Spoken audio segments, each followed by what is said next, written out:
ਅਸੀਂ ਇਸ ਵੇਲੇ ਮੁੱਖ ਗੁਰਦੁਆਰਾ ਸਾਹਿਬ ਵਿੱਚ ਹਾਂ, ਗੁਰਦੁਆਰਾ ਫਤਿਹਗੜ੍ਹ ਸਾਹਿਬ।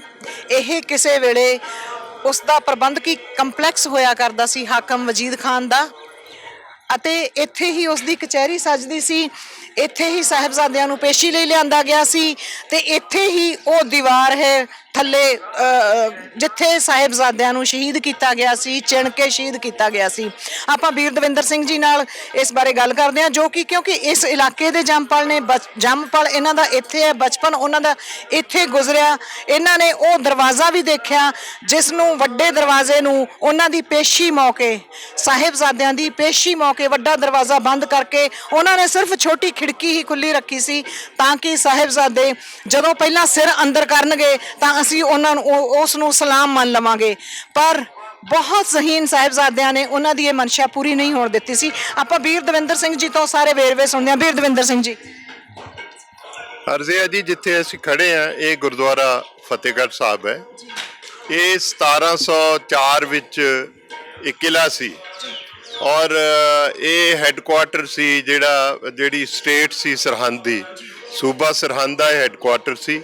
ਇੱਥੇ ਉਹਦੀ ਰਿਹਾਇਸ਼ ਸੀ, ਇੱਥੇ ਉਹਦੀ ਅਦਾਲਤ ਸੀ, ਇੱਥੇ ਉਹਦਾ ਸੈਕਟਰੀਏਟ ਸੀਗਾ। ਔਰ ਉਹ ਸਾਹਮਣੇ ਜੋ ਬੁਰਜ ਦਿਖ ਰਿਹਾ ਹੈ, ਠੰਡਾ ਬੁਰਜ, ਇੱਥੇ ਪਹਿਲੇ ਦਿਨ ਸਾਹਿਬਜ਼ਾਦੇ ਬਾਬਾ ਜ਼ੋਰਾਵਰ ਸਿੰਘ, ਬਾਬਾ ਫਤਿਹ ਸਿੰਘ ਜੀ, ਉਹਨਾਂ ਨੂੰ ਲਿਆ ਕੇ ਠੰਡੇ ਬੁਰਜ 'ਚ ਕੈਦ ਕੀਤਾ ਗਿਆ 11 ਪੋਹ ਨੂੰ। 12 ਪੋਹ ਨੂੰ ਇਹ ਦਰਬਾਰ ਸੀ ਉਹਦਾ ਵਜੀਦ ਖਾਨ ਦਾ, ਵਜੀਦ ਖਾਨ ਦੇ ਅੱਗੇ ਪੇਸ਼ ਕੀਤਾ। ਔਰ ਉਹ ਜਿਹੜਾ ਸਾਹਮਣੇ ਦਰਵਾਜ਼ਾ ਦਿਖ ਰਿਹਾ ਹੈ, ਇੱਥੇ ਵੱਡਾ ਇੱਕ ਲੱਕੜ ਦਾ ਦਰਵਾਜ਼ਾ ਹੁੰਦਾ ਸੀ, ਉਹਦੇ ਵਿੱਚ ਇੱਕ ਛੋਟੀ ਖਿੜਕੀ ਸੀ।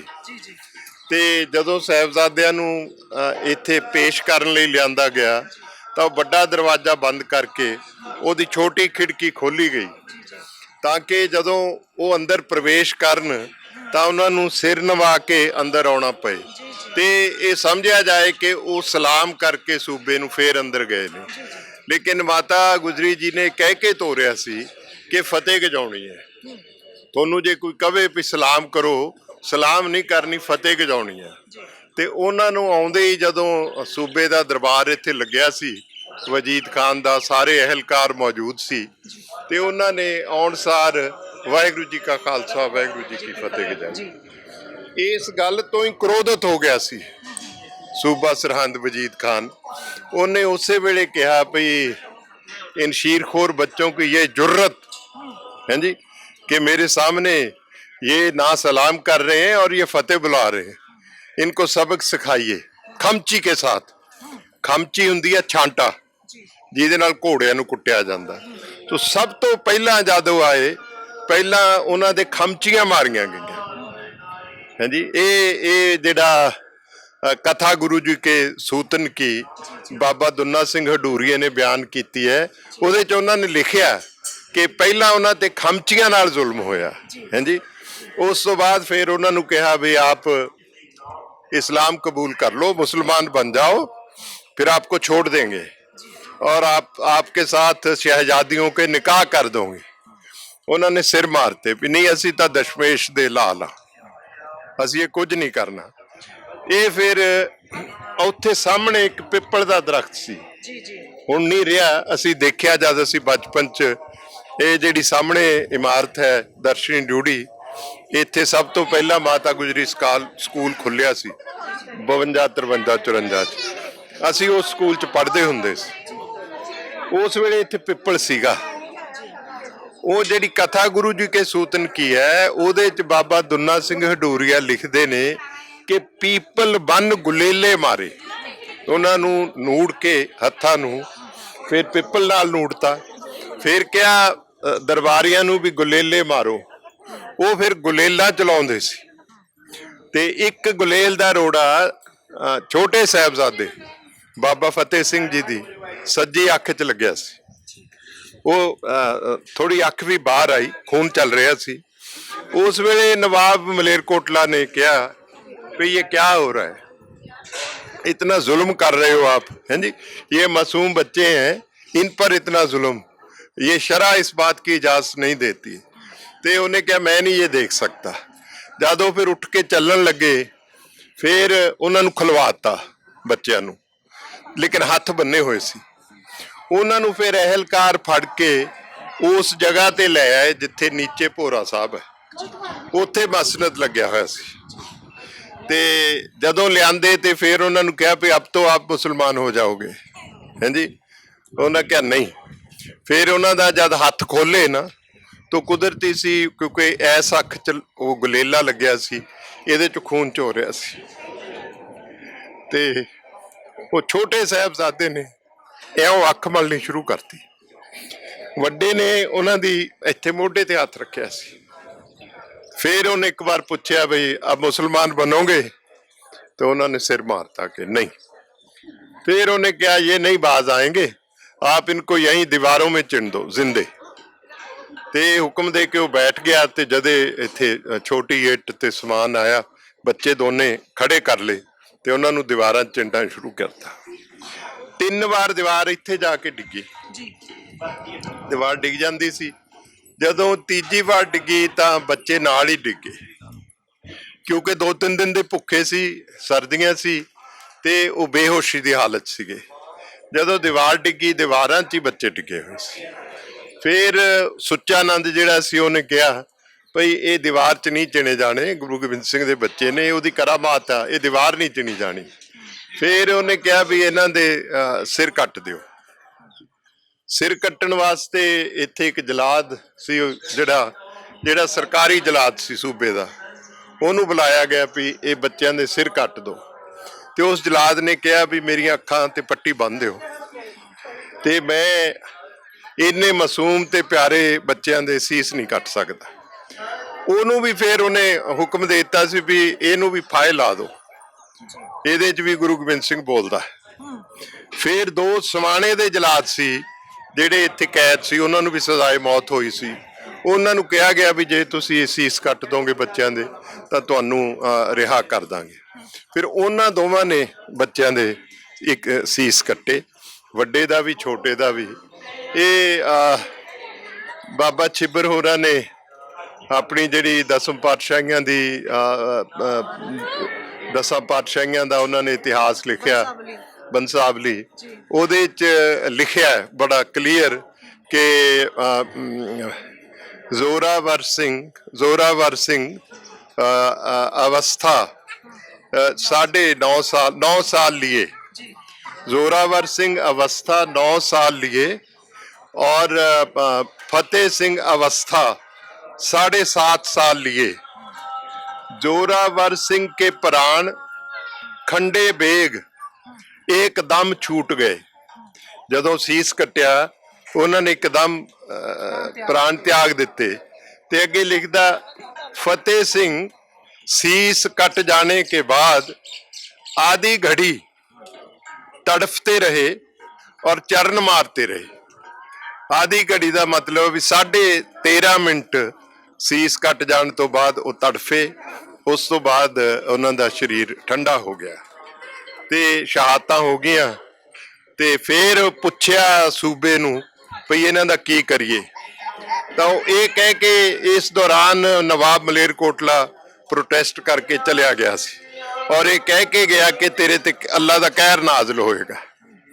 ते फिर सूबा सरहंद जदों निकलिया इत्थों आपदे महल च जाण लई, वो ये कह के गया भी ये इनके जो शीश है ना वो तो उस बुढ़िया के पास भेज दो जिसने इनको सिखाकर भेजा है, ठीक है ना, और इनके जो शरीर है वो पीछे नदी में गिरा दो, कां कुत्ते शेर वगैरह खा जाएंगे। फिर साहिबजादियां दियां बॉडीज जिहड़ियां सी वो पिछे जिहड़ा गुरुद्वारा बबानगढ़ आ, इत्थों एक नदी वगदी सीगी ते पिछे सारा जंगल सी, ਉਹਦੇ ਸਟਵਾ ਦਿੱਤੇ। ਸੀਸ ਜਿਹੜੇ ਸੀ ਉਹ 2 ਸਿਪਾਹੀ ਠੰਡੇ ਬੁਰਜ ਮਾਤਾ ਜੀ ਕੋਲ ਲੈ ਗਏ। ਉਹ ਮਾਤਾ ਜੀ ਦੇ ਸਾਹਮਣੇ ਉਹਨਾਂ ਨੇ ਰੱਖੇ ਤੇ ਉਹ ਇੱਕਦਮ ਸ਼ਾਂਤ ਹੋ ਕੇ ਦੋਨਾਂ ਪੋਤਿਆਂ ਦੇ ਦਰਸ਼ਨ ਕੀਤੇ ਤੇ ਇੱਕੋ ਹੀ ਸਵਾਲ ਕੀਤਾ। ਸਵਾਲ ਇਹ ਸੀ ਭਈ ਇਹ ਡੋਲੇ ਤਾਂ ਨਹੀਂ ਸਨ, ਸਿਦਕੋਂ ਤਾਂ ਨਹੀਂ ਹਾਰੇ ਸਨ। ਉਹਨਾਂ ਸਿਪਾਹੀਆਂ ਨੇ ਕਿਹਾ ਮਾਤਾ ਜੇ ਸਿਦਕੋਂ ਹਾਰੇ ਹੁੰਦੇ ਤਾਂ ਜਿਉਂਦੇ ਆਉਂਦੇ, ਫਿਰ ਸੀਸ ਕੱਟ ਕੇ ਨਹੀਂ ਸੀ ਆਉਂਦੇ। ਸਿਦਕ ਤੇ ਪਹਿਰਾ ਦੇ ਗਏ ਤੇ ਸ਼ਹੀਦ ਹੋ ਗਏ। ਬਸ ਉਹ ਹੱਥ ਜੋੜ ਕੇ ਮਾਤਾ ਜੀ ਨੇ ਆਪਣੇ ਪੋਤਿਆਂ ਨੂੰ ਨਮਸਕਾਰ ਕਰਕੇ ਇਹੀ ਕਿਹਾ ਕਿ ਮੈਂ ਵੀ ਤੁਹਾਡੇ ਨਾਲ ਹੀ ਆ ਰਹੀ ਹਾਂ, ਤੁਹਾਡੇ ਪਿੱਛੇ ਹੀ ਆ ਰਿਹਾ। ਉਹਨਾਂ ਨੇ ਉਸ ਬੁਰਜ ਸਵਾਸ ਤਿਆਗਿਆ। ਫਿਰ ਮਾਤਾ ਜੀ ਦਾ ਸਰੀਰ ਵੀ ਉੱਥੇ ਸੁਟਵਾਤਾ ਬਾਬਾਨਗੜ। ਤੇ ਹੈਰਾਨੀ ਦੀ ਗੱਲ ਇਹ ਹੈ ਵੀ ਜਿਨ੍ਹਾਂ ਸ਼ੇਰਾਂ ਦੇ ਖਾਣ ਲਈ ਇਹ ਸਾਹਿਬਜ਼ਾਦਿਆਂ ਦੇ ਸਰੀਰ ਸਟਵਾਏ ਸੀ, ਸਾਰੀ ਰਾਤ ਸ਼ੇਰ ਪਹਿਰਾ ਦਿੰਦੇ ਰਹੇ। ਕੋਈ ਉਂਝ ਨਹੀਂ ਲੱਗੀ ਸਰੀਰ ਨੂੰ ਜਦ ਤੱਕ ਦੀਵਾਨ ਟੋਡਰਮਲ ਨੇ ਜਾ ਕੇ ਸਰੀਰ ਸੰਭਾਲੇ ਨਹੀਂ। ਉਹਨੇ ਫਿਰ ਉਸੇ ਨਦੀ ਦੇ ਪਾਣੀ ਨਾਲ ਹੀ ਇਸ਼ਨਾਨ ਕਰਾ ਕੇ ਇਹ 13 ਪੋਹ ਨੂੰ ਬੱਚਿਆਂ ਦਾ ਤੇ ਮਾਤਾ ਜੀ ਦਾ ਸੰਸਕਾਰ ਕੀਤਾ ਗਿਆ। ਉਹ ਬਬਾਨ ਉੱਥੋਂ ਚੱਲਿਆ, ਉੱਥੋਂ ਚੱਲ ਕੇ ਜੋਤੀ ਸਰੂਪ ਪਹੁੰਚਿਆ। ਇਸੇ ਕਰਕੇ ਗੁਰਦੁਆਰੇ ਦਾ ਨਾਂ ਜਿਹੜਾ ਹੈਗਾ ਬੀਬਾਨਗੜ੍ਹ ਹੈ। ਔਰ 13 ਤਾਰੀਖ ਨੂੰ ਜਦੋਂ ਸਾਰੀ ਸੰਗਤ ਪਾਲਕੀ ਨਾਲ ਜਾਂਦੀ ਹੈ ਤਾਂ ਉਹ ਮੰਜ਼ਰ ਜਿਹੜਾ ਸਾਰੀ ਕੌਮ ਰੀਲਿਵ ਕਰਦੀ ਹੈ। ਬਬਾਨ ਪਾਲਕੀ ਦਾ ਮਤਲਬ ਹੈ ਕਿ ਬਬਾਨ ਜਾ ਰਿਹਾ ਸਾਹਿਬਜ਼ਾਦਿਆਂ ਦਾ, ਮਾਤਾ ਗੁਜਰੀ। ਸੰਗਤ ਉਹਦੇ ਮਗਰ ਮਗਰ ਨੰਗੇ ਪੈਰੀ। ਸਭ ਤੋਂ ਠੰਡੇ ਦਿਨ ਹੁੰਦੇ ਨੇ, ਸੰਗਤ ਸਾਰੀ ਨੰਗੇ ਪੈਰੀ, ਬੱਚੇ ਬੁੱਢੇ ਸਭ ਨਾਲ ਚੱਲਦੇ ਨੇ। ਇਹ ਇਤਿਹਾਸ ਹੈ।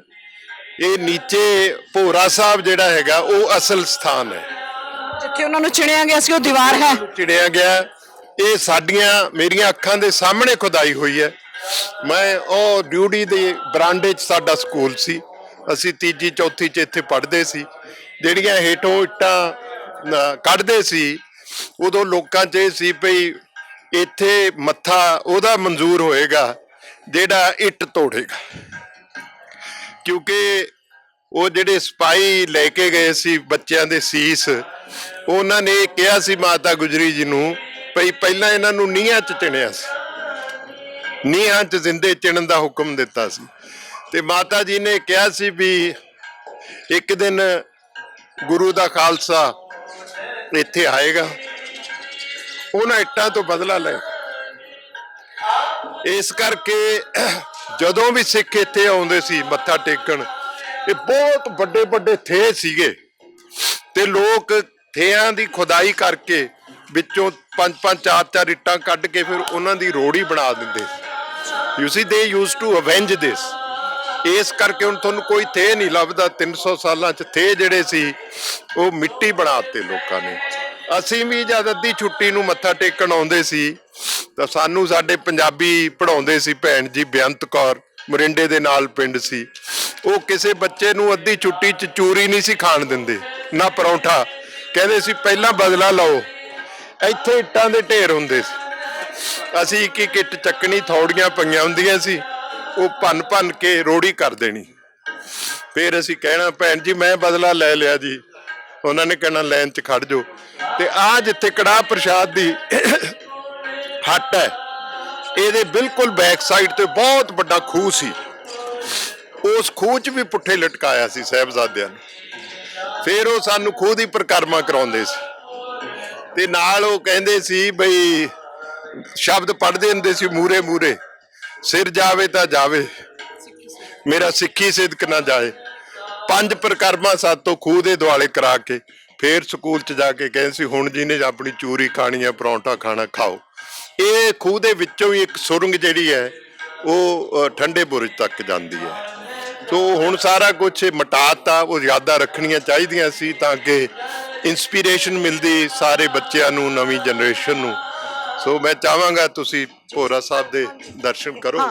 ਇਸ ਤੋਂ ਪਹਿਲਾਂ ਅਸੀਂ ਕਿ ਭੋਰਾ ਸਾਹਿਬ ਤੱਕ ਜਾਈਏ, ਅਸੀਂ ਉਹ ਦੀਵਾਰ ਦੇ ਦਰਸ਼ਨ ਕਰਵਾਈਏ ਜਿਸ ਦੇ ਵਿੱਚ ਸਾਹਿਬਜ਼ਾਦਿਆਂ ਨੂੰ ਚਿਣਿਆ ਗਿਆ ਸੀ। ਮੈਂ ਕਹਿਣਾ ਚਾਹੁੰਦੀ ਹਾਂ ਕਿ ਇਸੇ ਥਾਂ ਉਹਨਾਂ ਨੂੰ ਇੰਨੇ ਤਸੀਹੇ ਦਿੱਤੇ ਗਏ ਤੇ ਇਸੇ ਥਾਂ ਸਿੱਖਾਂ ਨੇ ਬਦਲਾ ਲਿਆ, ਖਾਲਸੇ ਨੇ ਬਦਲਾ ਲਿਆ। ਬਦਲਾ ਕਿਸੇ ਨਿੱਜੀ ਹਿੱਤ ਲਈ ਨਹੀਂ ਲਿਆ, ਕਿਸੇ ਨਿੱਜੀ ਕਾਰਨ ਕਰਕੇ ਨਹੀਂ ਲਿਆ, ਜ਼ੁਲਮ ਦੇ ਖਿਲਾਫ ਬਦਲਾ ਲਿਆ। ਹਾਂਜੀ, ਇੱਥੇ ਮੈਂ ਇੱਕ ਗੱਲ ਵਿਸ਼ੇਸ਼ ਤੌਰ ਤੇ ਦੱਸਣਾ ਚਾਹੁੰਦਾ ਹਾਂ ਕਿ ਛੋਟੇ ਸਾਹਿਬਜ਼ਾਦੇ ਸਿੱਖੀ ਸਿਦਕ ਦੇ ਸਭ ਤੋਂ ਵੱਡੇ ਸ਼ਹੀਦ ਹੋਏ ਨੇ ਛੋਟੀ ਉਮਰ ਦੇ। ਕਿਉਂਕਿ ਉਹ ਸਿਦਕ ਤੇ ਪਹਿਰਾ ਦਿੰਦੇ ਹੋਏ ਸ਼ਹੀਦ ਹੋਏ ਨੇ, ਸਿਦਕ ਨਹੀਂ ਹਾਰੇ। ਇਸ ਲਈ ਜਦੋਂ ਅਸੀਂ ਦਰਸ਼ਨ ਕਰਨ ਵਾਸਤੇ ਆਉਨੇ ਆ ਜਾਂ ਇਹ ਦਸੰਬਰ ਦਾ ਪੋਹ ਦਾ ਮਹੀਨਾ ਆਉਂਦਾ ਹੈ ਤੇ ਸਾਰੀ ਸਿੱਖ ਸੰਗਤ ਨੂੰ ਇਹ ਚੇਤੇ ਰੱਖਣਾ ਚਾਹੀਦਾ ਕਿ ਸਿਦਕ ਤੇ ਪਹਿਰਾ ਦੇਣਾ ਕਿੰਨਾ ਜ਼ਰੂਰੀ ਹੈ। ਉਹਨਾਂ ਨੇ ਸਿਦਕ ਤੇ ਪਹਿਰਾ ਦਿੱਤਾ। ਇਹੀ ਇਨਸਪੀਰੇਸ਼ਨ ਬਸ ਇਸ ਮਿੱਟੀ ਤੋਂ, ਇਸ ਧਰਤੀ ਤੋਂ ਸਾਨੂੰ ਮਿਲਦੀ ਹੈ। ਅਸੀਂ ਸਾਰੀ ਜ਼ਿੰਦਗੀ ਇਹਨਾਂ ਸਰਦਲਾਂ ਤੇ ਇਹਨਾਂ ਬਰੂਹਾਂ ਤੇ ਮੱਥੇ ਰਗੜੇ ਨੇ, ਉੱਥੋਂ ਹੀ ਸਾਰੀ ਇਨਸਪੀਰੇਸ਼ਨ ਮਿਲਦੀ ਹੈ ਸਾਨੂੰ। ਸੋ ਇਹ ਉਹ ਅਸਥਾਨ ਹੈ ਜਿੱਥੇ ਛੋਟੇ ਸਾਹਿਬਜ਼ਾਦਿਆਂ ਨੇ ਸ਼ਹੀਦੀ ਦਿੱਤੀ, ਤਸ਼ੱਦਦ ਝੱਲਿਆ, ਮਾਨਸਿਕ ਵੀ ਤੇ ਸਰੀਰਕ ਵੀ, ਪਰ ਸਿਦਕ ਨਹੀਂ ਹਾਰਿਆ। ਸਿਦਕ ਨਹੀਂ ਹਾਰਿਆ ਉਹਨਾਂ ਨਿੱਕੀਆਂ ਨਿੱਕੀਆਂ ਜਿੰਦਾਂ ਨੇ, ਅਤੇ ਨਾਲ ਹੀ ਇਹ ਸੁਨੇਹਾ ਦਿੱਤਾ ਕਿ ਹਰ ਮਨੁੱਖ ਆਪਣੇ ਆਪਣੇ ਧਰਮ ਵਿੱਚ ਪੱਕਾ ਹੋਵੇ। ਤੇ ਇੱਥੋਂ ਹੀ ਇਹ ਸੁਨੇਹਾ ਸਿੱਖੀ ਤੋਂ ਮਿਲਦਾ ਹੈ ਕਿ ਕਿਸੇ ਨੂੰ ਨਾ ਤਾਂ ਧੱਕੇ ਨਾਲ ਸਿੱਖ ਬਣਾਇਆ ਜਾ ਸਕਦਾ ਹੈ ਤੇ ਨਾ ਕਿਸੇ ਹੋਰ ਧਰਮ ਵਿੱਚੋਂ ਸਿੱਖੀ ਵਿੱਚ ਲਿਆਂਦਾ ਜਾ ਸਕਦਾ ਹੈ, ਕਿਉਂਕਿ ਸਿੱਖੀ ਤਾਂ ਧੱਕੇ ਨਾਲ ਧਰਮ ਤਬਦੀਲੀ ਦੇ ਹੱਕ ਵਿੱਚ ਨਹੀਂ ਹੈ। ਜਿਸ ਨੂੰ ਚੰਗਾ ਲੱਗਦਾ ਹੈ ਉਹ ਖਾਲਸਾ ਬਣਨਾ ਚਾਹੇ, ਤੇ ਜਿਸ ਨੂੰ ਜੋ ਚੰਗਾ ਲੱਗਦਾ ਹੈ ਆਪਣੇ ਆਪਣੇ ਧਰਮ ਵਿੱਚ, ਆਪਣੇ ਆਪਣੇ ਸਿਦਕ ਵਿੱਚ ਪੱਕੇ ਰਹੋ, ਪਰ ਜ਼ੁਲਮ ਦਾ ਟਾਕਰਾ ਜ਼ਰੂਰ ਕਰੋ, ਡਟ ਕੇ ਕਰੋ। ਛੋਟੇ ਸਾਹਿਬਜ਼ਾਦਿਆਂ ਨੇ ਇਹੀ ਦੱਸਿਆ। ਵਾਹਿਗੁਰੂ। ਸਤਿ ਸ਼੍ਰੀ ਅਕਾਲ ਜੀ, ਮੈਂ ਨਿਰਮਲ ਮਾਨ ਊੜਾ ਡੈਟ ਸੈਟਲਮੈਂਟ ਤੋਂ। ਇਹ ਤੁਸੀਂ ਵੀਡੀਓ ਦੇਖ ਰਹੇ ਸੀ ਟੀਵੀ ਪੰਜਾਬ ਦੇ ਉੱਤੇ। ਇਹੋ ਜਿਹੇ ਹੋਰ ਜਾਣਕਾਰੀ ਭਰਪੂਰ ਵੀਡੀਓ ਦੇਖਣ ਵਾਸਤੇ ਟੀਵੀ ਪੰਜਾਬ ਦੇ ਚੈਨਲ ਨੂੰ ਸਬਸਕ੍ਰਾਈਬ ਕਰੋ ਤੇ ਨਾਲ ਹੇਠ ਦਿੱਤੇ ਹੋਏ ਬੈਲ ਆਈਕਨ ਦੇ ਬਟਨ ਦਬਾਓ। ਸਤਿ ਸ਼੍ਰੀ ਅਕਾਲ।